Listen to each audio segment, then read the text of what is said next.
Olá pessoal, tudo bem? Mais um episódio do Shark Voice se inicia. Terminamos o mês de junho, estamos iniciando agora julho, com novos convidados, uma nova temporada. E está aqui do meu lado a Rebeca Oliveira. Obrigado, viu, Rebeca, por ter Eu aceitado que o meu agradeço. convite. E a gente vai bater um papo bem legal aqui. Rebeca tem vários insights. E eu queria que a Rebeca já começasse se apresentando para o pessoal. Rebeca, olha para a câmera lá e se apresenta para as pessoas que não te conhecem. Para as pessoas que já te conhecem também, mas acho que é legal você falar um pouquinho. Oi, pessoal. Sou a Rebeca Oliveira. Sou gerente hoje de excelência operacional na Equifax, né? Equifax Boa Vista, que é uma empresa ali global no segmento de bureau de crédito. Tenho 28 anos, sou aqui de São Paulo. Acho que a gente vai falar um pouquinho mais sobre minha trajetória profissional. Mas estou muito empolgada por estar aqui, então muito obrigada Eu que pelo agradeço. convite. Então vamos já começar com essa pergunta inicial, né, Rebeca? Como é que você é bem jovem, né? Então como é que começou essa jornada de você ir para a área de excelência operacional? Porque eu acredito que é uma área. Eu vim do call center, estou na área comercial agora, mas eu entendo que a excelência operacional tem um baita background, tem uma baita responsabilidade. Sim. Como é que começou essa sua paixão? Eu costumo dizer que eu nunca pensei, nunca tive um sonho de trabalhar com excelência operacional. Na verdade, eu sempre fui uma pessoa muito inconformada. Então, eu sempre fui Uhum, muito inconformada com processos. Então, todas as cadeiras que eu passei, eu sempre me perguntei muito por que que a gente fazia as coisas daquela forma. Então, tem como eu fazer mais simples? Por que que eu faço assim? Então, eu sempre fui uma pessoa muito inconformada. E eu vim de operações, então eu uhum, acho que o meu grande diferencial ali e chegar na cadeira que eu cheguei hoje com essa idade, eu acho que tem muito a ver da experiência que eu fui coletando por ter passado por todas as cadeiras possíveis. Então eu fui aprendiz, eu fui assistente, eu fui analista júnior, pleno, sênior. Então assim, eu não pulei nenhuma cadeira nessa trajetória e aí eu acho que isso é o que me ajuda hoje a falar todas as línguas, né? Então eu uhum. consigo falar a língua com a alta liderança, mas eu também consigo falar com a galera ali que está na operação, porque eu entendo o que eles passam, né? Então, eu acho que esse foi o ponto. Eu sempre trabalhei com operações. Na pandemia, ali em 2020, eu tive uma grande virada de chave. Eu fui para uma cadeira de analista pleno. Na época, eu trabalhava na Plexi, né, que é a antiga Sodexo. E aí, lá naquela cadeira, eu tive a oportunidade realmente de trabalhar na prática com melhoria de processos, mas ainda não numa cadeira de processos. Então, ainda estava na cadeira de operações, mas eu cuidava também de call center. Então, eu também Uhum. vivi muito esse dia a Loucura, dia né? ali do call center. E aí eu tive a minha primeira oportunidade de construção com RPA, então de automação de processos, muito ao lado ali dos desenvolvedores e tudo mais. E aí veio realmente o gosto, né, por melhorar processos e aprender sobre isso. Então foi aí que eu fui buscar conhecimento, fui fazer uma nova faculdade, tirei todas as minhas certificações, então hoje eu sou Master Black Belt ali, de Lean Six Sigma, e aí tirei várias certificações e comecei a trabalhar com isso na prática. Depois, em 2024, eu fui convidada para uma cadeira de analista sênior, aí sim, de excelência operacional, por um gestor assim que foi incrível na minha trajetória, que me ajudou muito, aprendi muito. E aí depois disso eu fiquei só 8 meses nessa cadeira e recebi o convite da Equifax para ir para a cadeira de especialista. Então cheguei na Equifax como especialista, já numa cadeira de liderança, mas com um time menor. Em 8 meses eu consegui a promoção para gerente, então hoje eu lidero um time ali incrível, que juntos a gente vem transformando, fazendo coisas maravilhosas ali. Eu posso sair um pouco do briefing aqui, sem Claro. permitir? Eu queria, Rebeca, por exemplo, às vezes quando a gente fala de excelência operacional, pode parecer uma coisa muito, como é que eu posso dizer? É algo amplo, né? Mas às vezes a pessoa ela não entende bem o que significa o que é excelência operacional na prática. Como é Uhum. que é para você? Você poderia explicar para o pessoal um Claro. pouquinho? Tem muita gente, né, que costuma dizer que a excelência operacional é você fazer mais com menos, né? A gente Uhum. escuta muito isso. Mas, na minha opinião, não é isso. A gente, na verdade, é você fazer melhor de forma mais inteligente. Não adianta nada você cortar custos, você conseguir otimizar os custos da empresa, mas sacrificar a experiência do cliente ou a experiência Sim. das pessoas e dos colaboradores. Então, uma coisa anula a outra, não adianta você fazer dessa forma. Então, para mim, a excelência operacional são pessoas. Então, eu não acho que a gente tem que falar que excelência é sobre processos. É sobre pessoas. São pessoas melhorando processos para outras pessoas. Eu acho que o core de tudo é isso. No fim das contas, a gente lida de ponta a ponta com pessoas e a gente não pode sacrificar essa experiência em troca do corte de custos, por exemplo. Então, acho que o ponto é fazer melhor com mais inteligência. Perfeito. Eu já passei, eu acredito que talvez você também tenha passado, por pessoas que, até locais, que elas talvez tenham uma visão diferente, né? De entender que ter melhoria nos processos é cortar pessoas, digamos Exato. assim. Ou perder um pouco da questão humana, né? Então, eu acredito que tem que ter esse feeling de muitas empresas entender, né, o equilíbrio. É feito algum estudo, por exemplo, ou Rebeca, sobre a excelência operacional e como é feito essa questão desse estudo das pessoas em si? Assim, em qualquer companhia, então qualquer empresa que a gente passar, é óbvio que está todo mundo interessado em redução de custos. Sim. Então, isso é um ponto que a gente vem falando cada vez mais.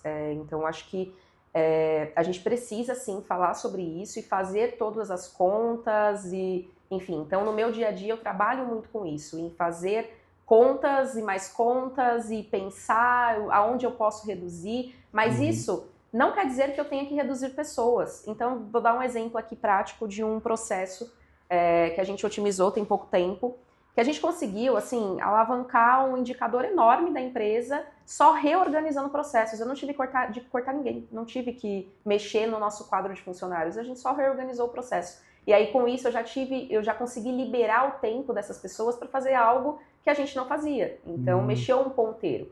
Então, no corte de custos e ali a redução de custos nunca quer dizer que a gente tem que cortar pessoas, mas sim fazer melhor. Isso é óbvio, né? A gente precisa fazer melhor. Mas a gente tem vários mecanismos para conseguir fazer isso. Então, a automação de processos é uma delas e a reorganização e redesenho de processos também é algo que a gente tem que fazer no dia a dia. Você encontra muito obstáculo em...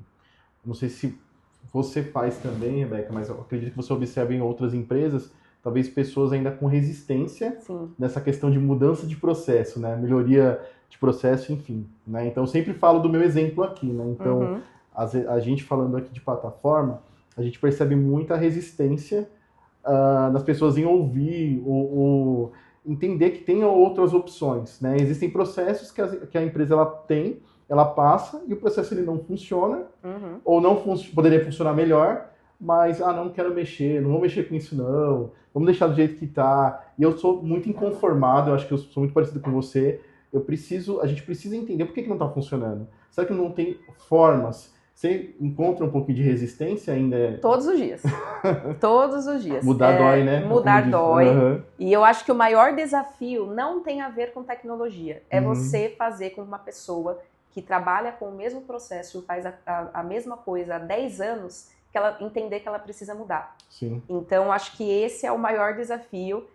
Só que isso a gente encontra alguns mecanismos ali para driblar, né? Então, eu acho que o ponto da liderança é o mais importante nisso. Então, a liderança da empresa é a que dita a cultura.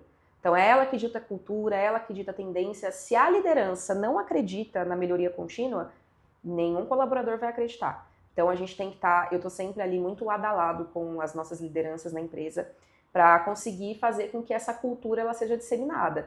E aí tem um outro ponto, né? Quando a melhoria contínua ou a excelência operacional, ela gera cobrança demais nas pessoas e ela gera uma cobrança de produtividade, ninguém vai comprar. Então, assim, tem que ir com muito cuidado e eu falo que esse é um dos meus diferenciais, porque, como eu comentei, eu vim ali da operação, né? Eu sei o que a galera sente quando a gente fala que precisa automatizar um processo. Gera medo, gera insegurança, é normal, né? Então a gente tem que... profissionais da área que, como eu, precisam driblar isso e saber lidar, porque no fim das contas a gente está falando de pessoas mais uma vez, né? Você tem algum exemplo dessa parte de algum case, por exemplo, que você possa compartilhar com a gente, Rebeca, de processos que você falou né? Você comentou um agora há pouco. Eu vou falar talvez um que eu me lembre, falando sobre processo. A gente fala um pouco sobre call center, né? Inicialmente você passou por essa área. E o call center, a gente lidar com vários tipos de público, né? Então, com várias faixas etárias de idade. Então, eu trabalhei um tempo numa empresa muito grande de call center, e lá eu tinha desde pessoas de 50 até 60 anos, jovens de 18, né? Então eram públicos. E aí, lá eu tinha uma resistência porque alguns líderes, eles não queriam ir mais, digamos, se aprofundar da vida do colaborador. Né? Eles viam que o colaborador não tinha um resultado, ele falou, o colaborador não serve, vamos demitir e contratar outro. Só que não era feita uma pesquisa, não era feito um feedback. E aí eu fiz uma atividade com eles que eu achei interessante, apesar de não ter feito psicologia, mas eu gosto bastante dessas metodologias de psicologia, que era separar um pessoal numa sala, e eu dei uma folha em branco para cada um deles e pedi para eles desenharem o que era importante para a vida deles. Então, uns desenhavam o cachorro, outros desenhavam a mãe, o pai, o cônjuge, e alguns não desenhavam nada. E essas pessoas que não desenhavam nada, elas falavam que nada era importante para elas. E, coincidentemente, eram as pessoas que não estavam entregando resultado. Ou seja, então tinha uma correlação, ou seja, aquela pessoa que não tem por que lutar, automaticamente ela não te traz um resultado. Então aí vai todo um acompanhamento de liderança, trazer talvez um significado. Olha como é uma coisa muito mais profunda do que simplesmente liderar por liderar. Então esse é um case que eu gosto de trazer, né? E eu acredito que você tenha talvez cases mais ou menos assim, que seria operacional, você se inconformou e você falou, não, eu preciso ir aonde ninguém foi. Você tem alguma história aí que você lembra? Tem várias. Compartilhei uma com a gente. O que eu comentei, né? Eu passei bastante tempo no call center e eu acho que esse já é um case, assim. Logo que eu entrei ali nesse mundo de operações, eu escolhi ficar muito próxima do call center, da onde acontecia, o coração mesmo, né?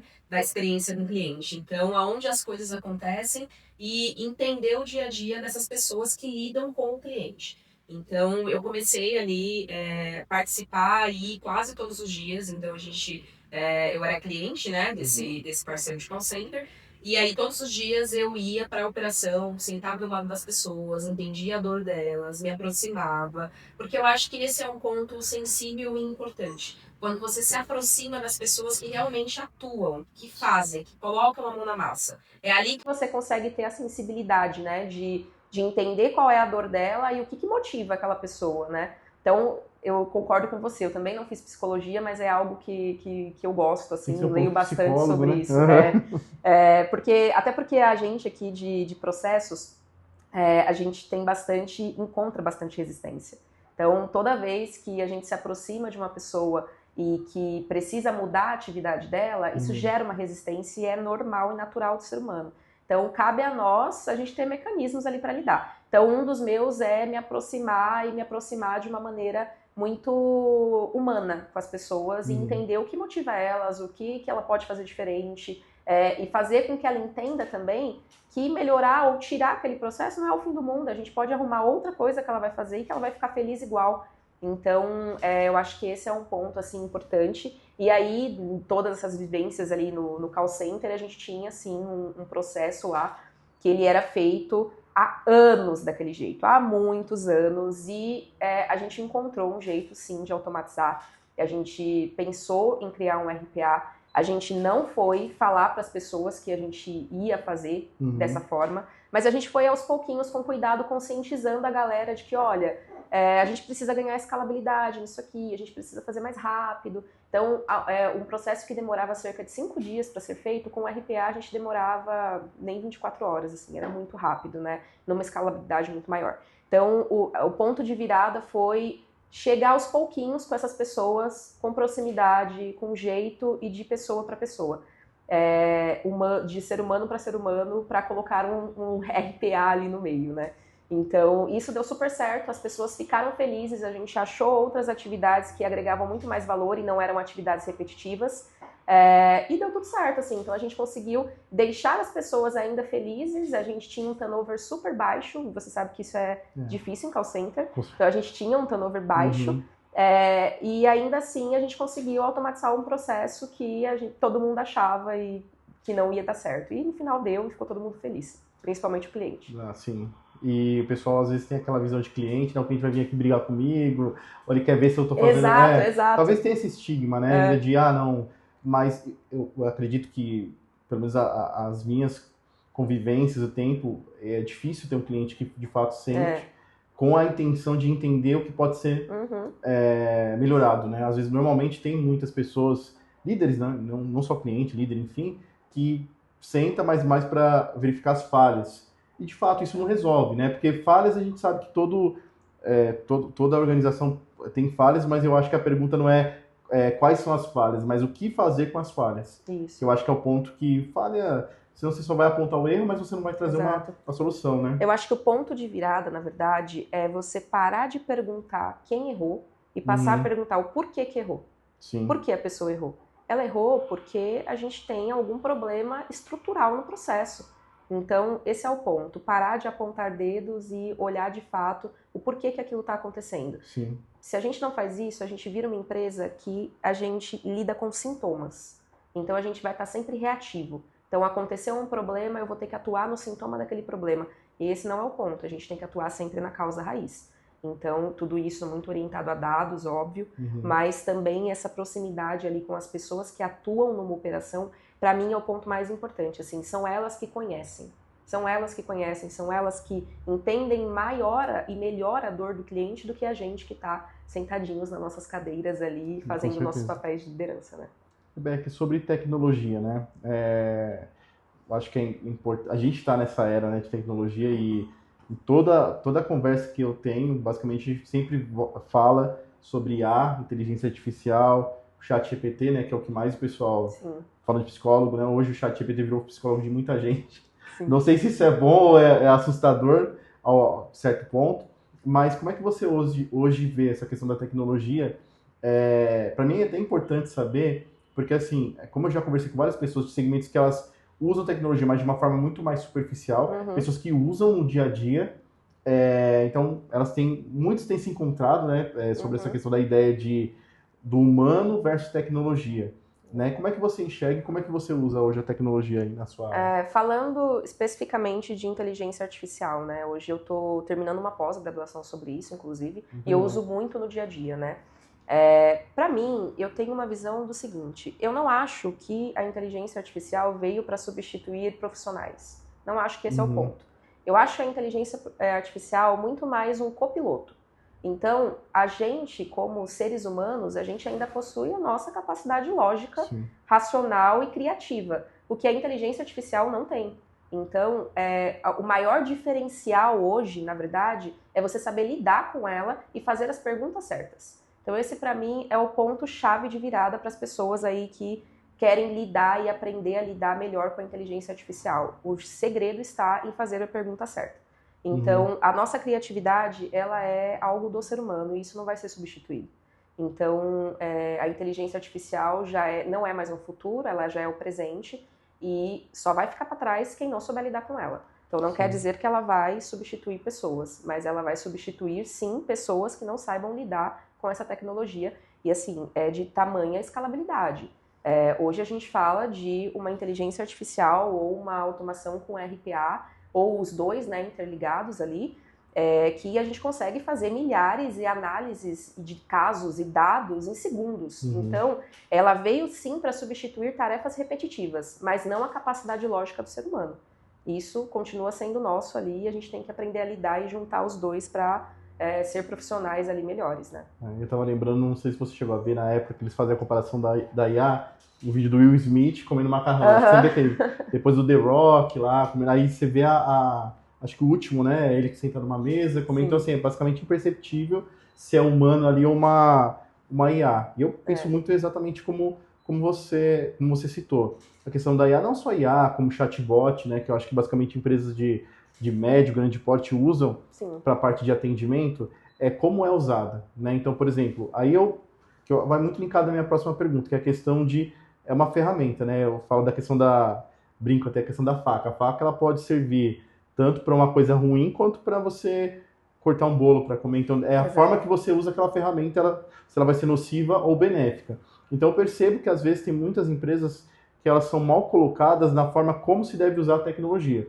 Né? E eu falo como eu sempre digo, assim, trabalhando numa empresa de CRM, de tecnologia, a gente percebe que ainda existe a má utilização da ferramenta, né? No caso da tecnologia. Então, colocar muito excesso de bot onde não precisaria, deixar os atendimentos muito mais robóticos e até mais a questão do ser humano mesmo. Às vezes tem um humano que usa tanta fraseologia que você também não sabe se é um bot Exato. ou se é a pessoa. Eu entendo que isso tem a ver com a política da empresa, porque se ele está falando daquela forma, é porque provavelmente a empresa orientou. Foi ensinado Foi assim, ensinado. né? Então eu percebo que ainda existe um pouco de rigidez de algumas companhias em entender que o humano ele tem que ser humano. Lógico que, beleza, tem que ter um script, tem que se seguir um script, mas o script pode ser seguido de forma natural, sem precisar colocar robôs em lugar de humanos, né, e sem precisar fazer substituições que não são necessárias, como você mesmo citou, sabe? O que você tem visto sobre isso, Rei?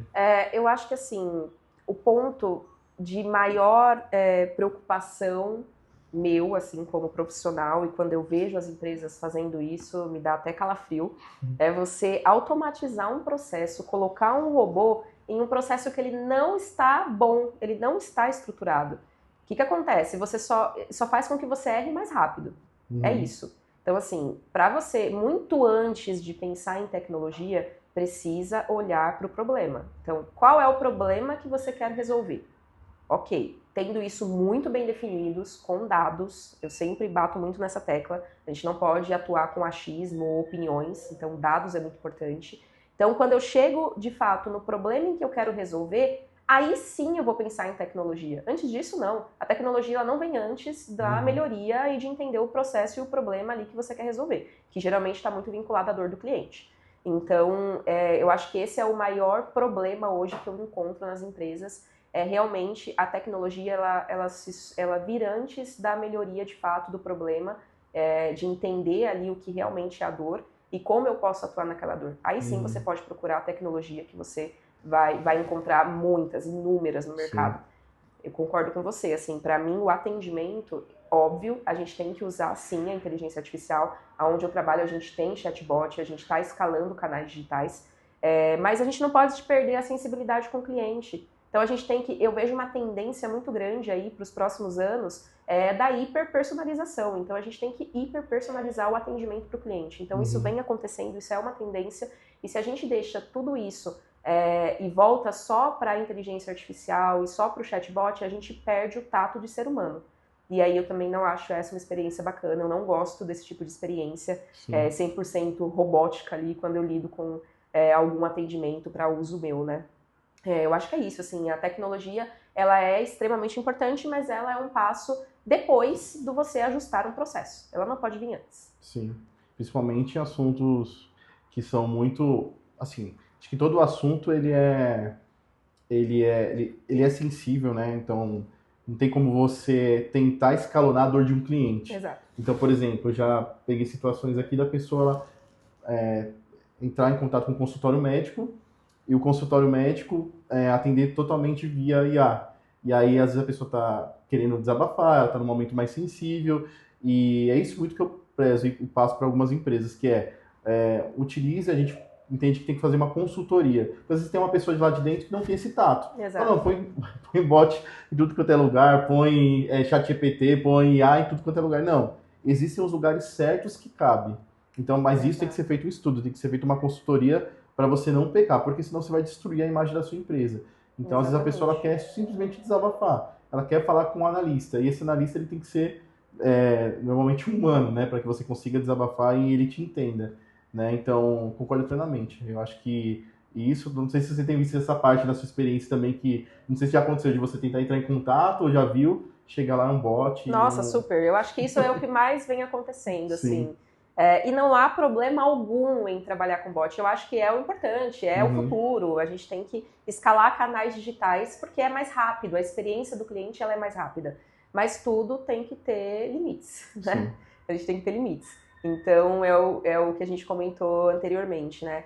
A IA, ela é super benéfica, chatbot extremamente eficiente, mas nada substitui um contato humano também. Então, a gente tem que saber dosar, eu acho. Então, a gente precisa saber dosar e tem que enxergar ali o limite até onde a gente vai sacrificar a experiência do cliente para conseguir ganhar escalabilidade. Então, eu acho que tudo tem um limite ali, que esse limite não deve ser ultrapassado. Se ele for, quem vai sentir a dor é o cliente. Então, a minha visão é muito voltada pro cliente realmente, assim. Eu acho que a gente tem que estar sempre com os olhos nele e não olhando só para os processos dentro de casa. Não adianta de nada eu ganhar escalabilidade, eu conseguir reduzir custos e eu sacrificar a ponta ali, o cliente, e não entender e sentir a dor dele.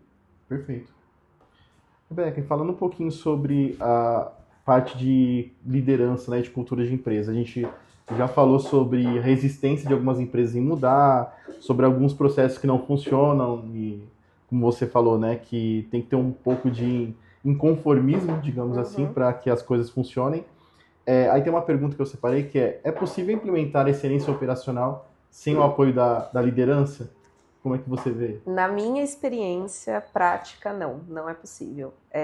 A liderança, ela é quem dita a cultura, é quem dita a tendência, é quem fala para os colaboradores e motiva os colaboradores qual caminho eles devem traçar. Então, se a liderança não tiver comprada com a melhoria contínua, entendendo a importância disso tudo, ninguém abaixo deles vai comprar a mesma ideia. Então, eu já tive algumas experiências assim de que a liderança não estava totalmente comprada com o projeto e, de fato, o projeto não andou, não foi para frente, ou se foi para frente, foi ruim. A experiência de todo mundo foi ruim. Então, eu acho que a liderança é o ponto focal ali, é a pessoa que são as pessoas ali, o core que precisa ditar isso e ditar essa tendência e construir essa cultura. Então, e é algo complexo e difícil, né? Principalmente para grandes empresas, né? Eu acho que ainda mais quanto maior a empresa, maior o nível de complexidade, maior são as cadeiras de liderança. Então, é complexo você tentar comprar todo mundo com uma mesma ideia, né? Mas na minha experiência, a liderança ela tem que estar comprada com isso, senão não dá certo. Tem uma pergunta bônus aqui. E quando a liderança ela não está comprada com a ideia e você vê, por exemplo, já aconteceu várias vezes, tá? De você ver um processo que não funciona e não depende de você mudar, mas você está vendo.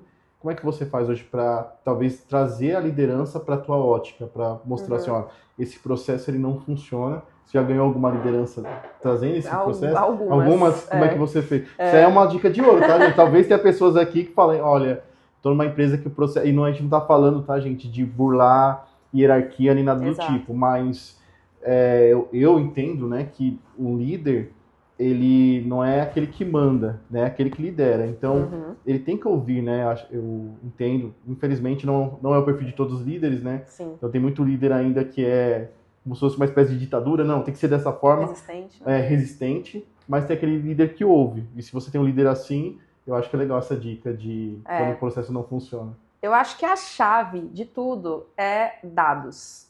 Você precisa ter dados e fatos. Não adianta você ter o maior poder de convencimento do mundo e você não está orientado a dados. Então, esse é o ponto de virada, assim, para você conseguir convencer a sua liderança, convencer a sua empresa de que um processo tem que ser melhorado, você tem que provar. Então, eu sei que isso muitas vezes é duro, porque a gente sabe, a gente tem o feeling ali, né, do dia a dia, de que um processo ele precisa ser melhorado, que está ruim. Mas nada adianta eu ter só o sentimento disso e não ter como provar. Então, o ponto aqui tenha dados, estude dados, olhe métricas, olhe mercado, então bench de mercado, muito importante. E com tudo isso e armado com tudo isso é que você pode chegar na sua liderança e provar que de fato o que você precisa fazer é o certo, né? E não seguir do jeito que está há mais de 10 anos, 20 anos, porque é isso que mais acontece, né? A resistência ali na mudança.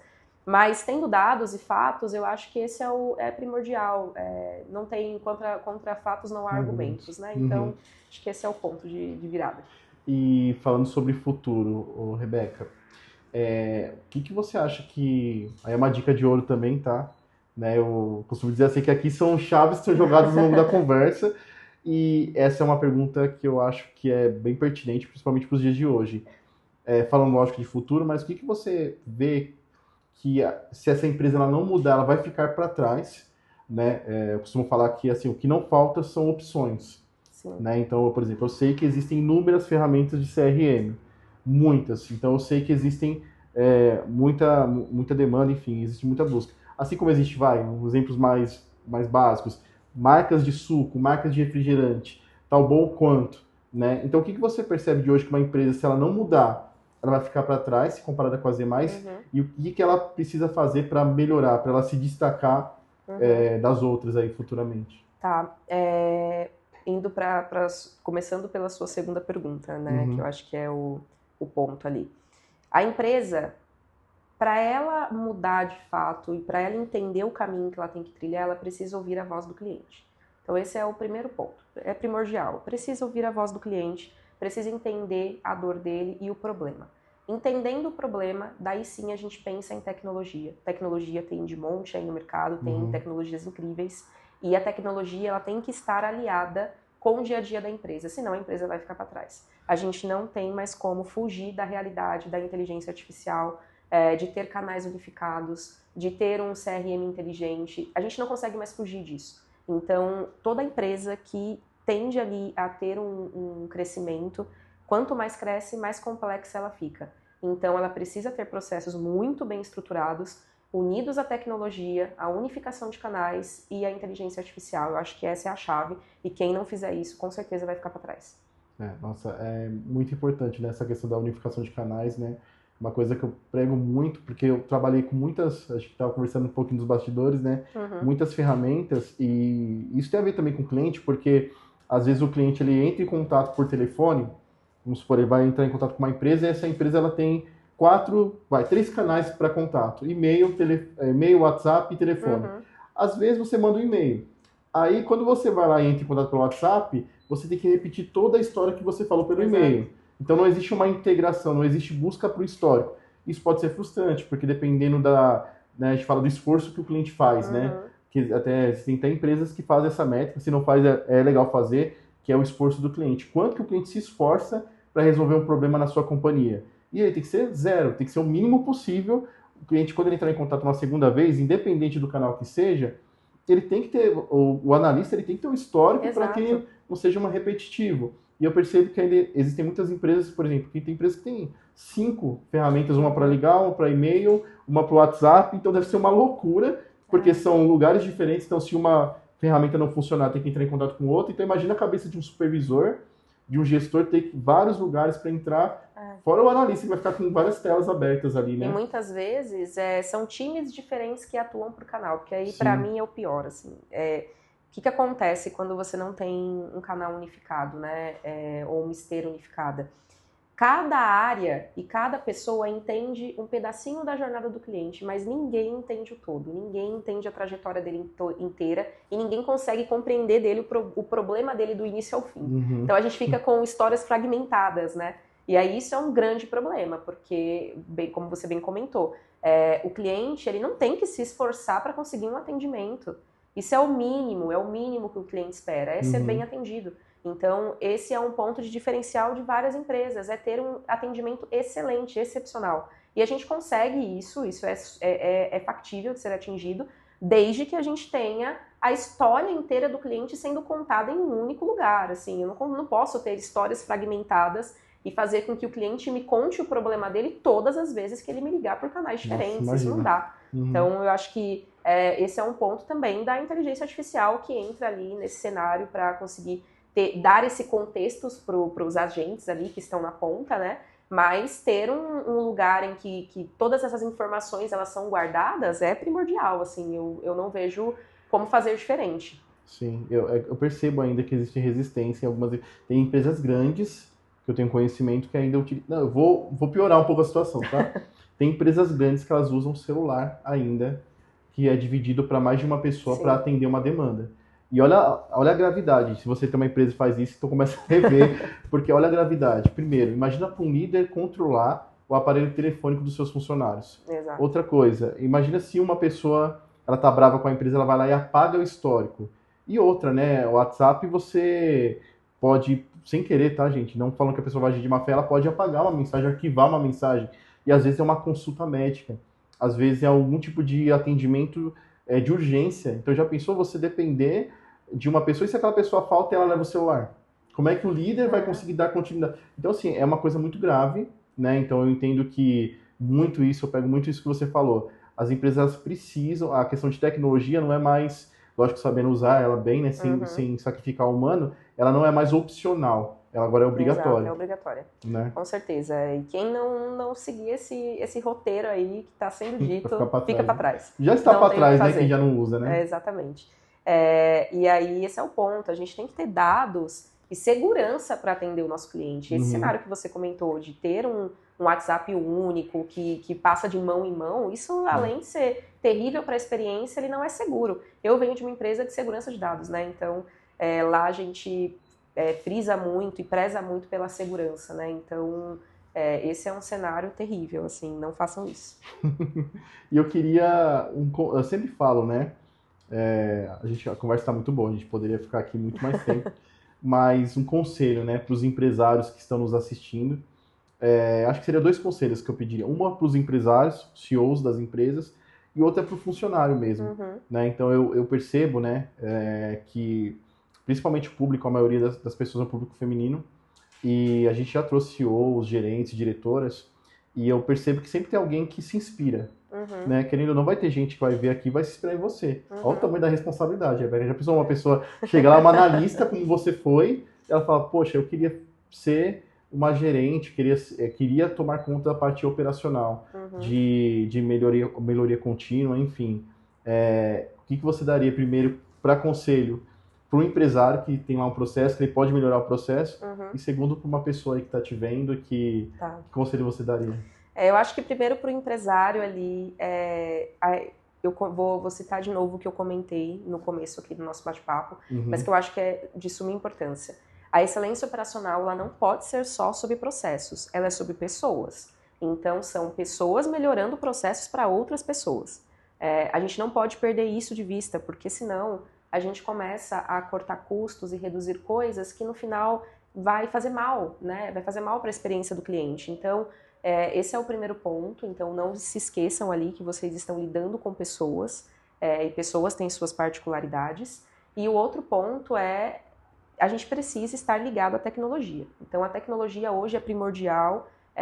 Uma empresa ela tem que ser estruturada a dados, voltada a dados, olhando para dados, e nunca para achismo, né? Eu acho que esse é um outro ponto importante. E por último, eu acho que olhar para o mercado é muito importante. Então a gente precisa sempre estar olhando para o mercado, olhando tendências. A gente vê muitas tendências aí, eu vejo várias para os próximos anos. Então pensar no mercado e como o mercado está atendendo o seu nicho de clientes é muito importante. E personalizar cada vez mais a experiência do cliente. Eu acho que essa é a chave para o futuro. A gente cada vez mais personalizar a interação com o cliente e fazer com que o cliente seja de fato ouvido. Ele precisa se sentir ouvido e acolhido dentro de qualquer atendimento. Então, acho que esse é o mais importante. Assim. E para os colaboradores, aí, analistas e afins, como eu já fui um dia, eu costumo dizer que eu nunca fui uma pessoa talentosa. Eu nunca fui a mais inteligente, a melhor onde eu estive.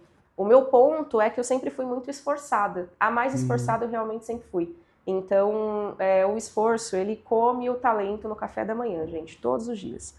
Basta se esforçar. Então, tenha em mente um futuro, visualize o futuro que vocês desejam, e é possível chegar. Então, para mim, que comecei como uma jovem aprendiz há quase 10 anos atrás, a cadeira em que eu estou hoje, a responsabilidade, sim, que eu carrego hoje, porque é grande, mas com a minha idade, só foi possível porque eu me esforcei e eu batalhei todos os dias para isso. Então, estudem.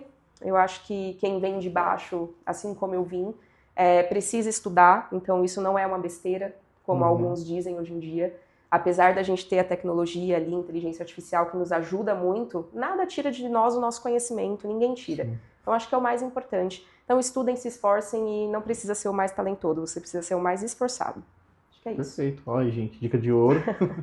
E acho que o último ponto aqui, mais uma vez eu quero te agradecer, tá? Para mim, assim, existem sempre coisas que eu aprendo, né? E hoje aqui não foi diferente, assim, foi uma aula. Começar a falar assim, gente, assistam com papel e caneta para vocês anotarem os insights que saem daqui.